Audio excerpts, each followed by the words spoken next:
Hey, what's going on, everyone? I am back once again for another Slim Sports interview. And as always, I'm your host, Jay Slim. And joining me today is another one of the FSW alumni. You see the jersey in the background. You know, I always get the Bucks on to represent the podcast because they have some fantastic players that always go on to the D1 level. And this guy is no exception. Ladies and gentlemen, a 6'5" guard that can knock down some shots and hammer it on some people's heads for some monster posters, now going to Western Illinois to continue his career. Ladies and gentlemen, Abdoulaye Konate. How's it going, man? What's up, big bro? What's up? Hey, man, excited to get you on. Love the growth that you took this past season. I mean, you were scoring left and right, able to slash through defenses, able to develop your shot. And like I said just now, obviously posterize some people along the way. And we'll show off some of these dunks here later on, obviously, in a nice little segment that we'll get into later. But first off, I'm going to start off with this segment that I like to call Resume Rundown, where I'm going to show off what you have been able to do in your career. Obviously, a very young career, just 2 years, kind of a year and a half because of this past year, and we'll touch on that shortly as well. But this past year, you were able to help be a part of an FSW team that won the conference, the Citrus Conference, I believe it's called now, one of the toughest conferences in all of JUCO, in the Yeah. entire country. I mean, you talk about Daytona State, Eastern Florida, you guys' self as well, and you yourself, you're able to grow your numbers by 10 plus points this past season doing what you did. Obviously showed that growth and got a bunch of D1 offers, obviously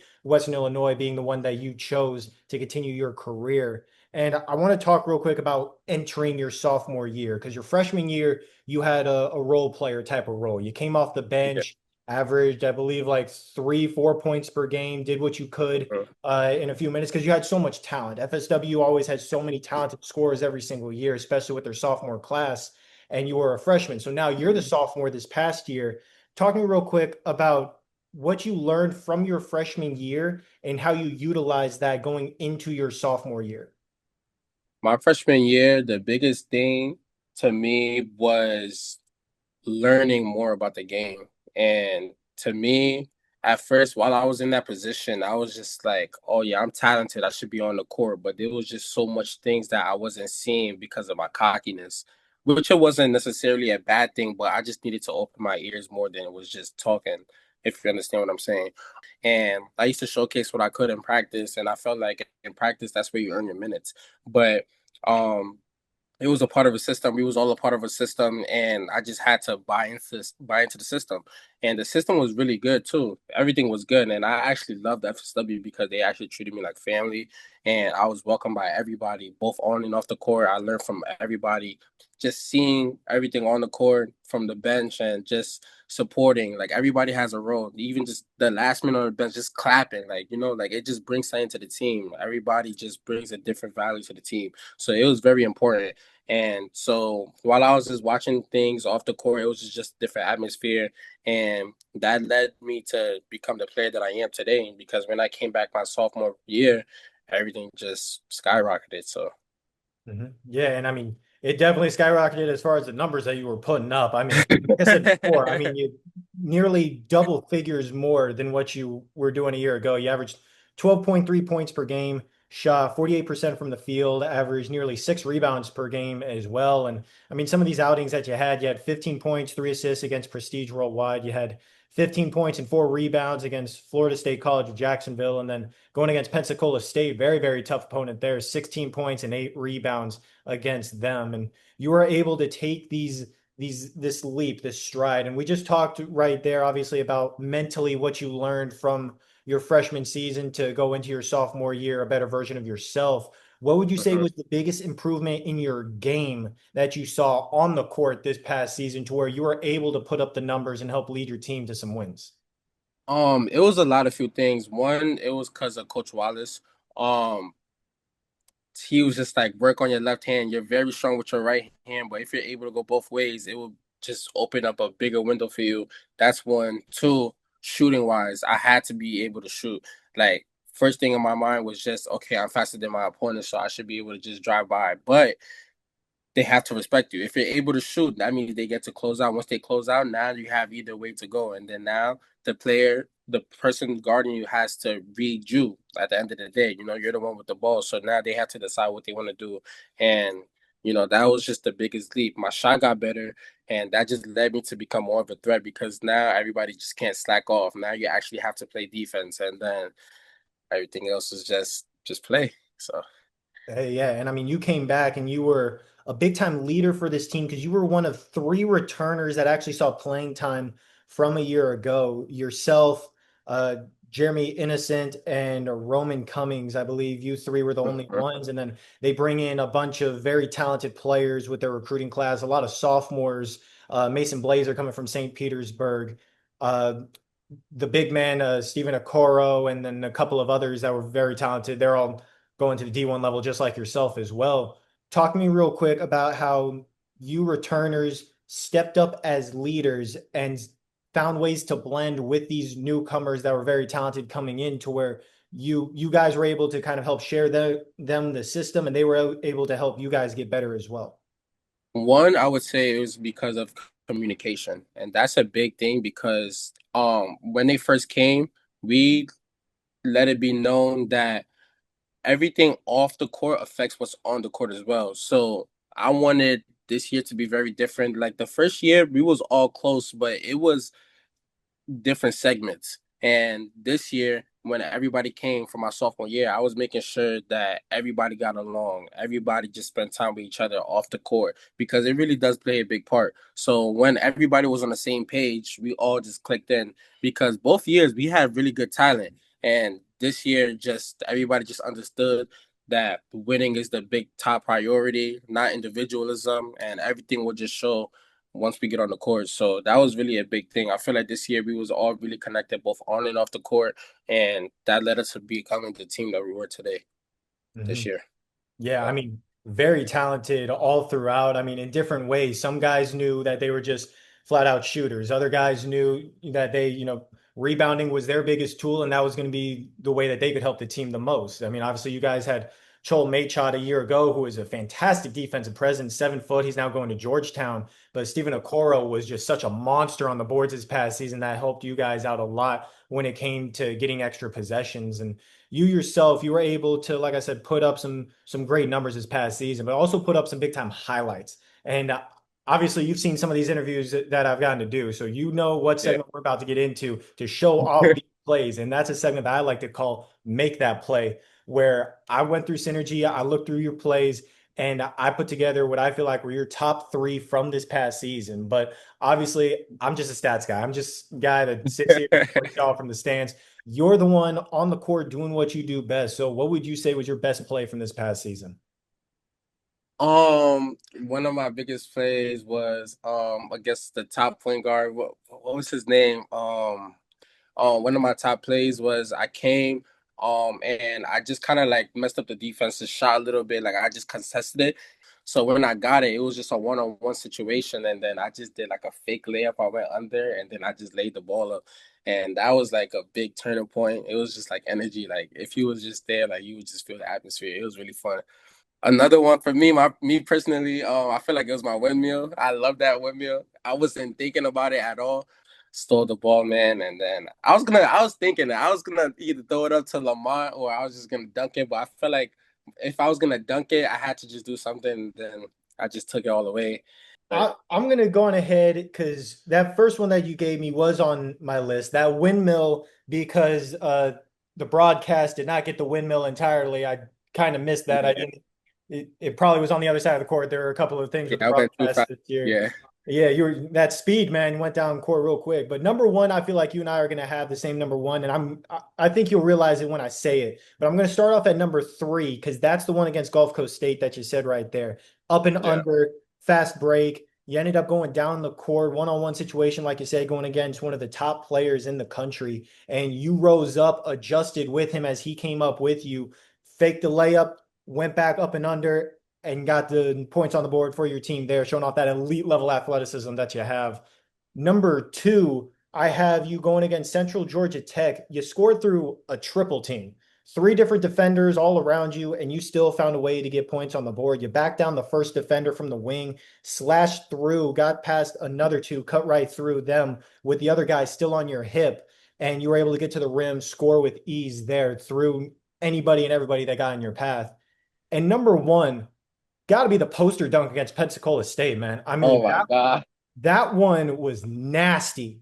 I mean, you dribbled over to the right side, coming down the court. You beat the first defender off dribble, drove the lane. Another guy came up, went. I don't know why he jumped with you. You absolutely Yeah. posterized him. Should have been an ESPN top 10 play. I mean, that's how dominant that dunk was there. And that's just three of a lot of great plays that you had. Obviously, you mentioned the windmill. You had a couple of other really good dunks this past year. Yeah. And what was unfortunate for you was the season was cut short. You ended up having some stuff happen with eligibility, FSW. Unfortunately, it's not the same place that I grew and became, that I love. A Yeah. lot of things have changed there, unfortunately. Coach Wallace, he's going off to a better coaching position at another school. I can't wait to see where he ends up, as well as the other coaches. Congrats to them. They're amazing people. I hope they see this. But 100%. your season was cut short. Talk to me real quick about this adversity that you faced and how you would say that it influenced you mentally to where now, even after all of that has happened, you can come out saying, I'm an even better player than I was when I was still in season. Mentally, it took a really big toll. But as a student athlete, I feel like everybody always go through their own situation. To me, like I'm always an energy type of person, and I don't like always just being down energy. Like I don't like being around negative energy. So, my since my mindset is like that, I just made sure that just block all the outside noise. And when I'm on the court is what I got to focus on. My teammates and what I got to do is what I got to do, you know? So on the court, I just canceled out all the noises for real. But when I come back on, like off the court, it was just like a big thing. Like that's not how a student athlete would want to live their life, you know? And I'm really grateful for the coaches because they really helped me big time, especially Coach Wallace. Like he did, both him and all the coaching staff, they helped us um get a lot of things off our heads and just focus on winning and just doing what we do and what we love. So I'm really grateful for that. Yeah, and I want to point out, out of your guys' control. It wasn't your guys' fault, all that stuff. I want anybody watching this to understand that real quick, that you were just, kind of wrong place, wrong time situation where unfortunately FSW didn't do what they were supposed to do as an institution, and that's why unfortunately it's no longer the place that I called home for a long time. But obviously we're going to look past all that and we're going to talk about this team as a whole. We've talked about you a lot, but I want to talk about this team because you guys went off and you won the conference championship, led by a great, fantastic group. I believe you're one of five guys signed to the D1 level from this year's class. And I mean, you guys beat tough teams like Daytona State, Eastern Florida State, finished with a 23-8 overall record, 13-3 in conference action. I mean, what made this team this year so unique and so special to where you guys could go off and get these big time wins? I know you said before that you guys were very close on and off the court, but what else would you say played into that chemistry and the wins? Trust. Trust is the biggest thing.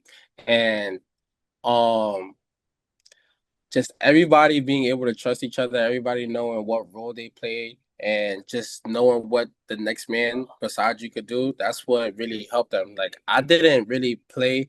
I played 11 games with the boys, and that's when everything started to get better as well too. And then I was watching all the games as well. Like I was like, they still my teammate. I'm still gonna watch them, support, and show some love. And Penn stepped up as a point guard, and like he just came.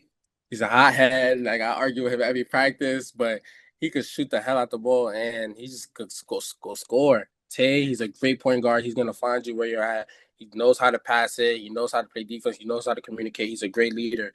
Stephen Okoro, big guy. Like he's getting every single rebound. Like every defensively or offensively, like he's gonna come and run and set a good screen. T-Bay, he's a great wing. He could shoot the hell out the ball. 6'9". Roman, same thing, 6'9". He's gonna get every rebound. He's gonna hustle for it. Like very vocal. Um, who else? My shooter. Oh my god. Oh my god. He's shooting every single shot. He's shooting every single shot. And then we just got people like Sean and MJ. Like they just gonna talk, be very vocal. We got Lamont, 6'6", very dominant. He could shoot the hell out the ball. He gonna dunk on you. Like we just had a great squad, man. Like it was really good. We had Smooth.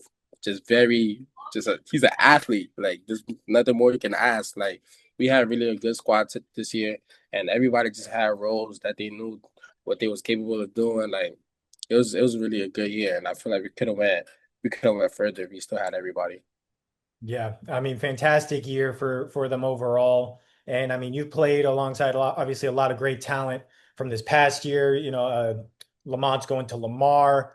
I believe Mason's going to FIU, and I mean, Oh even the my year. God, I forgot my boy Mason. Yo, he's a shooter, bucket, like, and he's like a silent, silent assassin. Like, he's not very vocal, but we just know what he's capable of doing. He could shoot the hell out the ball. Like, he's just that's my dog, man. That's my he's really like that.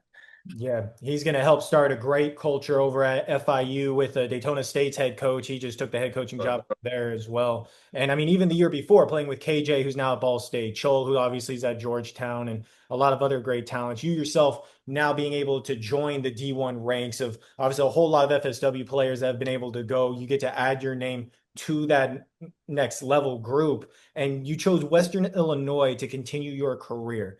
Obviously, you have all this stuff go on this past season, but you still prove yourself on the court where it counts. And you have these schools hitting you up. I believe you told me Stetson was one of them in the past, a couple of others. Western Illinois, what was it about them that really stuck out to you to where you felt like that was the best choice for you?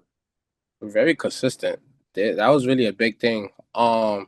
Once I posted not too long ago on Twitter that I was available and that I was gonna possibly get this year back, 3 years. There was this new thing going that we're gonna get 5 years, but nobody's not really sure about that. But I'm very confident in 3 years.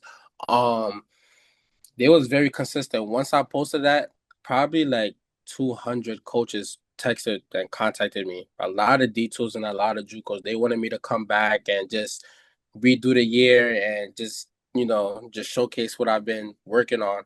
And I'm like, no, because I already did that 2 years at FSW, and I'm already, I feel like I'm ready for what's next. And so a lot of schools started hitting me up, like Manhattan, St. Peter's, Stetson, SEMO, Southern Miss, um, Western Illinois. And Western Illinois, they was very, very consistent. They're very, very close with Tay Allen.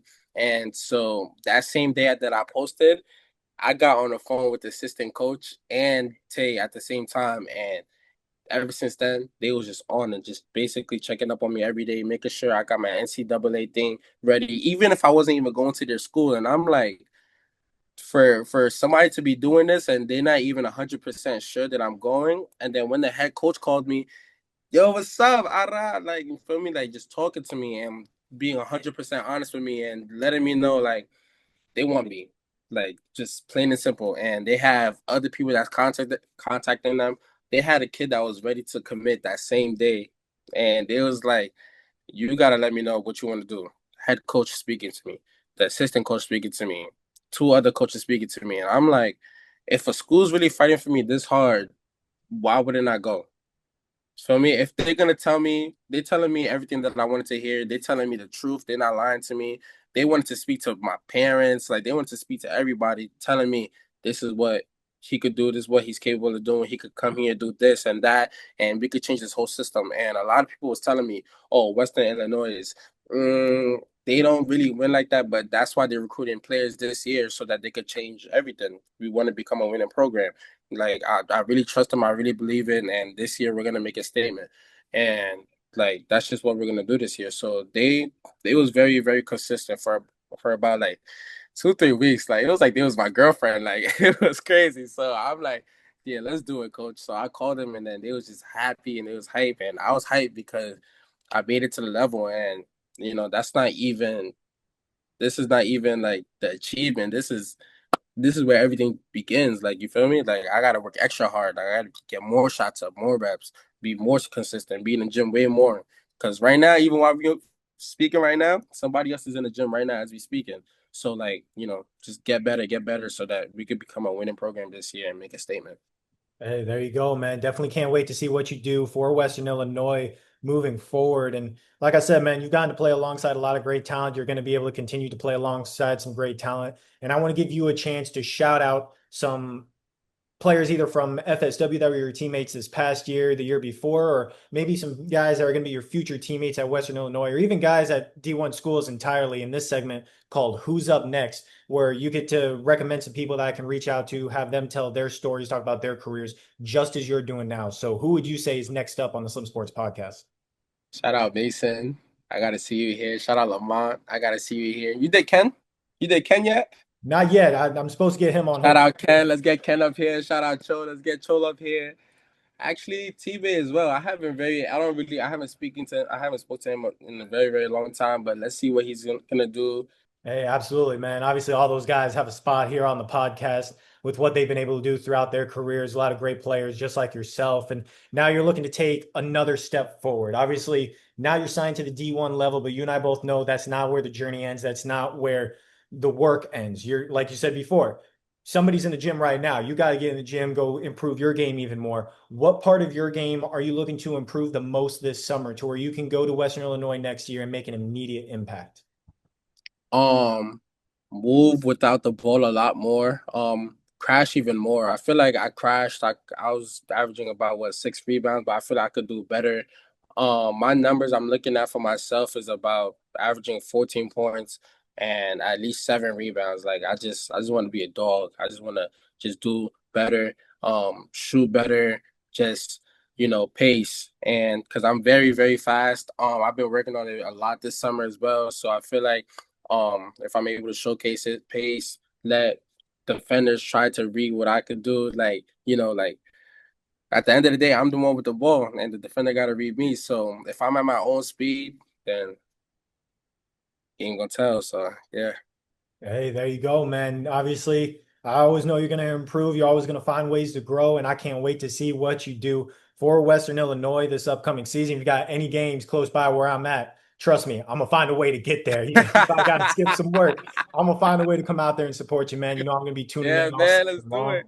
I can't wait to see who you posterize next. Need a couple more of those next season as well, man. Always For sure, fun man. getting the FSW family on. This first time I've had you on. You already know this time next year you're gonna be back on talking about you guys winning the conference, winning some awards, doing Of what you do best. And course. man, obviously, great personality to have on the podcast as well, man. So Thank you thank you so so much, much man. for bringing that energy to the Slim Sports Thank you so podcast. much, man. Thank you. Thank you for having me.